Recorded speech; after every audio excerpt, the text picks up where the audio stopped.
একদিন হযরত আলী রাদিয়াল্লাহু তাআলা আনহু মসজিদে খুতবা দিচ্ছিলেন। সবাই মনোযোগ দিয়ে চুপচাপ তার কথা শুনছিল। হঠাৎ কিছু মানুষ আতঙ্কিত হয়ে দৌড়ে এসে মসজিদের ভিতরে প্রবেশ করলো। তখন আলী রাদিয়াল্লাহু তাআলা আনহু তাদেরকে জিজ্ঞাসা করলেন, কি হয়েছে তোমাদের? উত্তরে তারা বলল, হুজুর, একটি সিংহ এদিকে আসছে, অনেক বড় সিংহ, আমরা খুব ভয় পাচ্ছি। তখন হযরত আলী রাদিয়াল্লাহু তাআলা আনহু বললেন, ভয় পাওয়ার কিছু নেই, সে কাউকে কোনো ক্ষতি করবে না। এই কথার মধ্যে সেই বিশাল সিংহটি এসে সবার মধ্যে দাঁড়ালো। বরং সে সোজা আলী রাদিয়াল্লাহু তাআলা আনহুর কাছে এসে পায়ে মাথা রেখে বসে পড়ল। সেই সিংহর পেছনে পেছনে ছোট্ট একটি শাবক সিংহ এসে পড়ল। তখন সবাই বুঝে গেল যে বড় সিংহটি আসলে একটি সিংহী। অতঃপর সেই সিংহীটি বলল, হুজুর, এটি আমার সন্তান, এর বাবা এখন আর এই পৃথিবীতে বেঁচে নেই। আমি চাই আমার সন্তান নিরাপদে বেঁচে উঠুক, তাই আমি আপনার তত্ত্বাবধানে দিতে এসেছি। তখন হযরত আলী রাদিয়াল্লাহু তাআলা আনহু বললেন, তুমি যাও, তার ব্যাপারে কোনো চিন্তা করো না। আমি কথা দিচ্ছি এই সন্তান কখনো নিজেকে অসহায় ভাববে না। তখন সিংহীটি জিজ্ঞাসা করলো, কে তাকে লালন পালন করবে? তখন হযরত আলী রাদিয়াল্লাহু তাআলা আনহু উত্তর দিলেন, আমার সন্তান হোসেন তাকে দেখাশোনা করবে। সে অসহায়দের খুব যত্ন নেয়, তার থেকে ভালো আর কেউই পারবে না। এরপর হযরত হোসেন রাদিয়াল্লাহু তাআলা আনহুকে ডাকা হলো। তিনি সামনে এসে সিংহ বাচ্চা শাবকটি কোলে তুলে নিলেন। তার মাথায় স্নেহ ভরে হাত দিয়ে বললেন, আজ থেকে এর নাম হলো আবু আল হারিস, আর সে এখন থেকে আমাদের সাথেই থাকবে। অতঃপর সিংহীটি নিশ্চিন্তায় ফিরে গেল। তারপর সেই সিংহ শাবক হযরত হোসেন রাদিয়াল্লাহু তাআলা আনহুর সাথে বড় হতে লাগলো, যেন সে নিজের ঘর পেয়ে গিয়েছে। এভাবে দীর্ঘ সময় কেটে গেল। হযরত হোসেন রাদিয়াল্লাহু তাআলা আনহুর কোলে বসিয়ে থেকে যে সিংহ শাবকটি বড় হচ্ছিল, সে এখন যুবক হয়ে উঠেছে। হযরত হোসেন রাদিয়াল্লাহু তাআলা আনহু যেখানে যেখানে যেতেন, সেই সিংহটিও তার সাথেই থাকতো। এখন সে তো কোনো পশু ছিল না, বরং হোসেন রাদিয়াল্লাহু তাআলা আনহুর সঙ্গী এবং বন্ধু এবং বিশ্বস্ত একজন সাথী। মানুষ তাকে আবু আল হারিস নামে চেনে। সে জঙ্গল থেকে এসেছিলেন ঠিক, কিন্তু তার হৃদয় ছিল মানুষের থেকেও কোমল এবং বুদ্ধিমান। তার মধ্যে হযরত হোসেন রাদিয়াল্লাহু তাআলা আনহুর প্রতি গভীর ভালোবাসা গড়ে উঠেছিল। দিন হোক কিংবা রাত, সফর হোক বা বিশ্রাম, আবু আল হারিস সবসময় হযরত হোসেন রাদিয়াল্লাহু তাআলা আনহুর কদমে লেগে থাকতো। কিন্তু সময়ের কারণে সেই ছোট্ট শাবক সিংহটি বিরাট বড় হয়ে যায়। যখন আবু আল হারিস কোনো গলির মধ্যে দিয়ে হেঁটে যেত, তখন মানুষেরা কেঁপে উঠত, তাদের হৃদয়ে এক অদ্ভুত ভয় জেগে উঠত। একদিন কিছু আরবের লোক হযরত আলী রাদিয়াল্লাহু তাআলা আনহুর খেদমতে হাজির হয়ে আরজ করলো, হুজুর, হোসেন রাদিয়াল্লাহু তাআলা আনহুর সাথে থাকা সেই সিংহটি এখন অনেক বড় ভয়ঙ্কর হয়ে উঠেছে।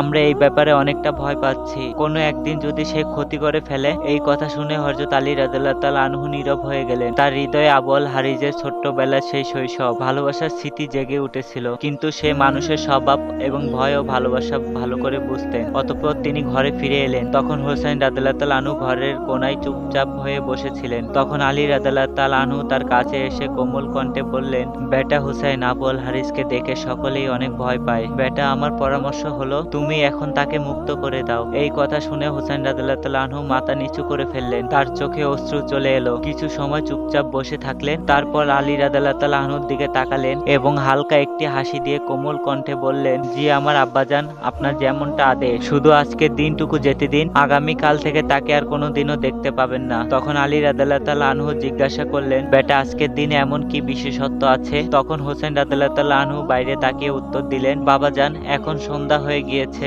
এটা এমন কোনো সময় নয় যাকে ঘর থেকে এখনই বের করে দেওয়া যায়। এটা তো ছায়া দেওয়ার সময়, রোদ থেকে বাঁচানোর সময়, রোদে ফেলে দেওয়ার সময় নয়। তখন আলী রাদিয়াল্লাহু তাআলা আনহু তার পুত্রকে জড়িয়ে ধরলেন। তিনি আর কোনো উত্তর দিলেন না। অতঃপর রাত কেটে গেল। হযরত হোসেন রাদিয়াল্লাহু তাআলা আনহু জেগে উঠলেন এবং তাহাজ্জুদের নামাজ আদায় করলেন। অতঃপর প্রতিদিনের মতো আজও আবু আল হারিসের জন্য খাবার নিয়ে বাইরে এলেন। তখন আবু আল হারিস বিস্ময় ভাবে তাকিয়ে বলল, মনিব, আজ এত সকালে খাবার কেন? তখন হযরত হোসেন রাদিয়াল্লাহু তাআলা আনহু কিছু না বলে চুপচাপ তার পাশে বসে পড়লেন। তখন ধীরে ধীরে অত্যন্ত কোমল ভাবে সমস্ত ঘটনা বললেন। তখন আবু আল হারিসকে সমস্ত ঘটনা জানিয়ে দিলেন। সব কথা শুনে আবু আল হারিস নিশ্চুপ হয়ে গেল। তার চোখে এমন এক নীরবতা ফুটে উঠল, তা সোজা হৃদয়ে গিয়ে আঘাত করলো। কিছু সময় পর মাথা নিচু করে বললেন, ঠিক আছে মনিব, আমি চলে যাব, তবে আমার একটি শর্ত আছে। তখন হযরত হোসেন রাদিয়াল্লাহু তাআলা আনহু জিজ্ঞাসা করলেন, কি শর্ত আবু আল হারিস, আমাকে বলো। তখন আবু আল হারিস মাথা তুলে বলল, মুনিব, জীবনে আরো একবার আপনার সাথে সাক্ষাৎ করার ব্যবস্থা করে দিন, শুধুমাত্র একবার। এই কথা শুনে হোসেন রাদিয়াল্লাহু তাআলা আনহু কিছু সময় নীরব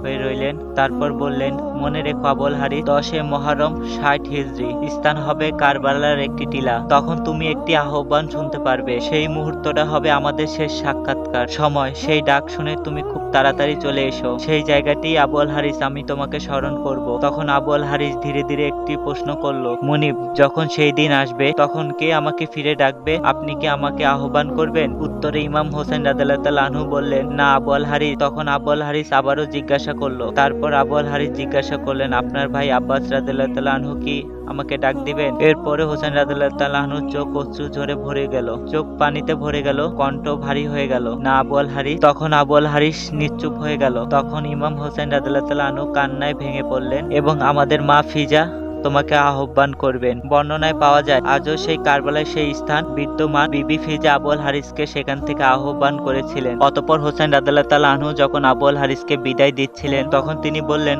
আবুল হারিস, তুমি ইরাকের দিকে চলে যাও। নাইনওয়ার কাছে একটি বন আছে, সেই বনের রাজা সিংহ এখন আর জীবিত নেই। তুমি সেখানে যাও, সেই বনে গিয়ে রাজত্ব করো। অতঃপর আবুল হারিস মাথা নিচু করে নাইনওয়ার বনের দিকে চলে গেল। অতঃপর দীর্ঘদিন পরে আশুরার দিন আসলো। কারবালার প্রান্তরে এক নীরবতা বিরাজ করছিল, কিন্তু সেই নীরবতার পেছনে ছিল এক ভয়ঙ্কর ঝড়ের পূর্বাভাস। যখন হযরত হোসেন রাদিয়াল্লাহু তাআলা আনহু শহীদ হলেন তখন উমর ইবনে সাদ আদেশ ছিল হোসেন রাদিয়াল্লাহু তাআলা আনহুর পবিত্র দেহের উপরে ঘোড়া চালানো হবে এবং তার দেহকে পদধূলি করা হবে। এই সংবাদ যখন শিবিরে পৌঁছালো তখন সেখানে যেন কিয়ামতের মতো দৃশ্য দেখা দেয়। ঠিক সেই সময় বিবি ফিজা জাইনহার কাছে এসে বললেন, হে আমার পবিত্র সাইয়েদা, রাসূলুল্লাহ সাল্লাল্লাহু আলাইহি সাল্লামের এক সাহাবী ছিলেন যিনি একবার সমুদ্র যাত্রায় বের হয়েছিলেন। তখন তাদের নৌকা ডুবে যায় এবং তারা এক দ্বীপে গিয়ে উঠেছিলেন। সেখানে তারা এক সিংহর মুখোমুখি হলেন। তখন সেই সাহাবী বলেছিলেন, আমাকে কষ্ট দিও না, আমি মুহাম্মদের উম্মত। তখন সেই সিংহটি আঘাত না করে নিরাপদ পথে পৌঁছিয়ে দেয়। এই ঘটনাটি মনে করে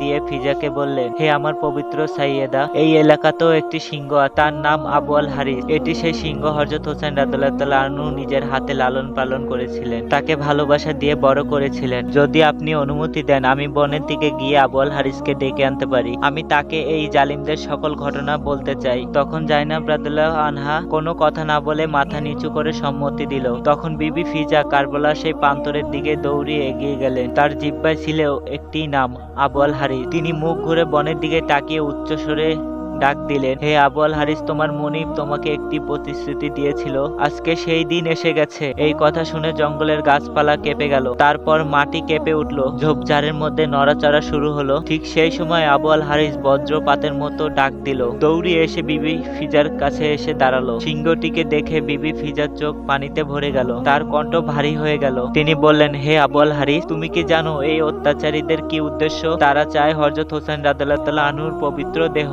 ঘোড়া দিয়ে পদদলিত করতে। তারা চায় এমন ভাবে তার পবিত্র দেহ উপরে ঘোড়া চালাতে যাতে তার দেহ এতটাই বিকৃত হয়ে যায় যে কেউ চিনতেও পারে না। এই কথা শোনা মাত্র আবুল হারিসের চোখ দুটো লাল হয়ে গেল। সে শক্তভাবে মাটিতে পা রাখলো, আকাশের দিকে তাকিয়ে এমন এক গর্জন করলো যা ইয়াজিদের সেনাবাহিনীর মনে কাঁপন ধরিয়ে দিল। অতঃপর আবুল হারিস পুরো পৃথিবী কাঁপাতে কাঁপাতে ও বাতাস কাঁপাতে কাঁপাতে বিবি ফিজার সাথে কারবালার সেই প্রান্তরে চলে এলো। এটি সেই মুহূর্ত হযরত হোসেন রাদিয়াল্লাহু তাআলা আনহুর দেহটি সেই কারবালার প্রান্তরে পড়েছিল।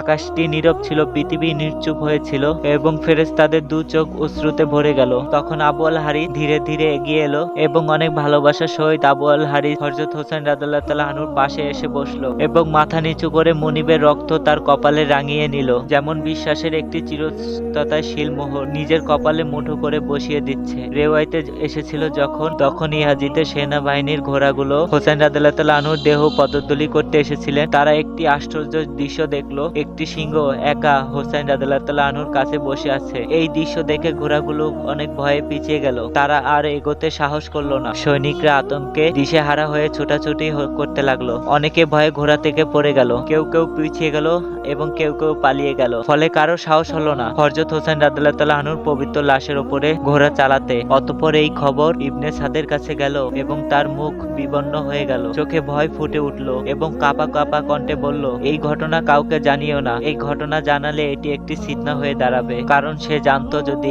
এই ঘটনা ছড়িয়ে পড়ে তখন অত্যাচারের মুখোশ চিরতরে ভুলে যাবে। অতঃপর বিবি ফিজা শিবিরে ফিরে এসে হযরত জাইনাব রাদিয়াল্লাহু তাআলা আনহাকে, সাইয়েদা হোসেন রাদিয়াল্লাহু তাআলা আনহুর পবিত্র লাশ এখন নিরাপদ আছে, আবুল হারিস সেখানে আছে, যতক্ষণ কোনো জালিম তার ধারে কাছেও আসতে পারবে না। অতঃপর তাই ঘটলো। যখন আবুল হারিস কারবালার মাটিতে বসেছিল, কোনো ঘোড়া, কোনো খঞ্জর হুসাইন রাদিয়াল্লাহু তাআলা আনহুর পবিত্র দেহ পদধূলি করতে পারেননি। অতঃপর কারবালার ময়দানে একদিন রাতে নিঃশব্দ আরেক বন্দী কাফেলা প্রস্তুত হচ্ছিল বন্দিত যাত্রার জন্য। তখন জাইনুল আবেদিন বিবি জাইনব রাদিয়াল্লাহু আনহাকে বললেন, হে ফুফুয়াল আম্মা, আবুল হারিসকে বলে দিন যেন সে এখনই ফিরে যায়। সে তার বিশ্বস্ততার দায়িত্ব পূর্ণ করে ফেলেছে। তখন বিবি ফিজা পূর্ণতা সাহস নিয়ে আবুল হারিসের দিকে গেলেন এবং বললেন, হে আবুল হারিস, তোমার মাওলার হুকুম, এখন তুমি চলে যাও। তখন আবুল হারিস বিবি ফিজার দিকে তাকালো, চোখে অশ্রু এবং কপালে একটি চুমু খেলো এবং আবুল হারিস বসা থেকে উঠলো ও হুসাইন রাদিয়াল্লাহু তাআলা আনহুর পবিত্র লাশের সামনে গিয়ে মাথা নিচু করে সম্মান জানালে। তখন বিবি ফিজা দেখলেন সিংহের চোখ দিয়ে অশ্রু গড়িয়ে পড়ছে। তারপর আবুল হারিস ধীরে ধীরে কারবালা থেকে বিদায় নিল। প্রিয় বন্ধুগণ, আমরা আপনাদের পরিষ্কার ভাবে জানিয়ে দিতে চাই, এই ঘটনা কোরআন ও সহিহ হাদিসের কোনো ঘটনা নয়, বরং এটি একটি জনশ্রুত রেওয়াজ যা হুসাইন রাদিয়াল্লাহু তাআলা আনহুর প্রতি ভালোবাসা প্রকাশের জন্য বলা হয়ে থাকে। আমাদের উদ্দেশ্য এটি